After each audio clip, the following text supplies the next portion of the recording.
Hi there, it's Tuesday. We all know what that means. It's Real Estate Tip Tuesday, and today we're talking about Metro District. So, pretty much any new build in the state of Colorado, or any home that was built within the last 10 to 15 years is going to have a Metro District. So, the long and the short of a Metro District is when developers are getting ready to build out a planned unit development, they're looking for funds. And so, if they don't have deep pockets, they will create a board. Usually, this board is made up of friends and family members of theirs.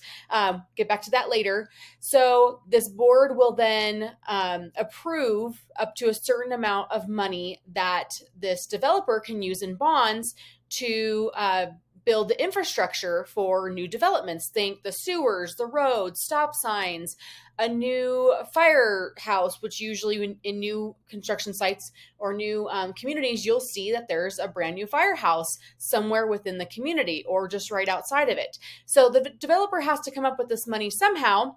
So they get this money from bonds, they spend whatever amount of money, and then when the houses start to get built, they will tack on a metro district to your taxes. So when you see the taxes are so much higher in new construction, this is one of the reasons. So it's usually about 1% of the assessed value is going to be added to your property taxes. So it's included in your property tax payment, and that's why it's going to be about double what you see in older neighborhoods.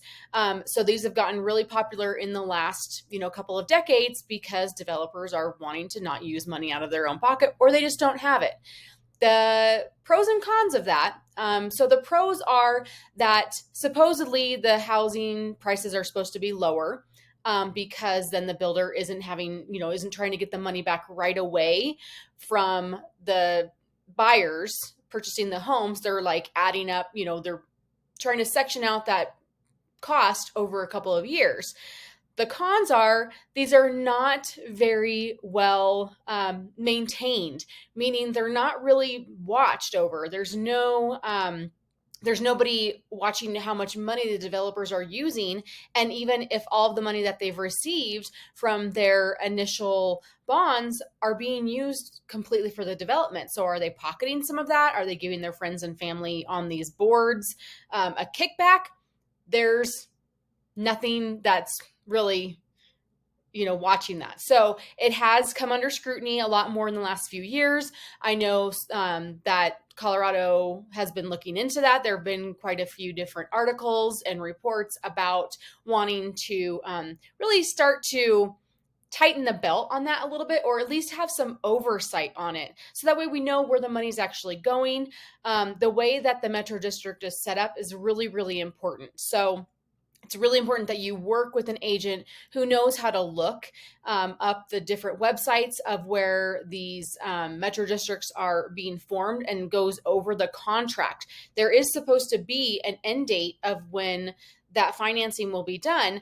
But if it's written into the contract, into the metro district contract, that they can keep refinancing that debt, then that means that that debt can be passed along to the homeowners and can just keep increasing, that there's not going to be any kind of a cap on that or an end date on that, depending on how it's written. So it's really important that you talk to your real estate agent and that they know what that means and they know where to look for that. I know where to look for that. I've done several classes on metro districts. And when you're out looking at new construction, it's really important that you take your agent with you for other reasons that I've explained before. But one of those is to find out what that metro district looks like. So I know that this was barely scratching the surface of metro districts. So please reach out with any other questions. And again, if you're thinking about just looking at new construction, talk to me first or talk to a real estate agent first, because there's a lot of different caveats with that. And you could put yourself kind of in a bad situation if you don't have a real estate agent that you've at least talked to before you go look at new builds. So hope you all have a great rest of your day and a great rest of your week. Go Avs. Tomorrow's the first game. Super excited, super nervous, but happy Flag Day, Strawberry Moon, all kinds of stuff going on this week. Hope everybody's doing well. Bye.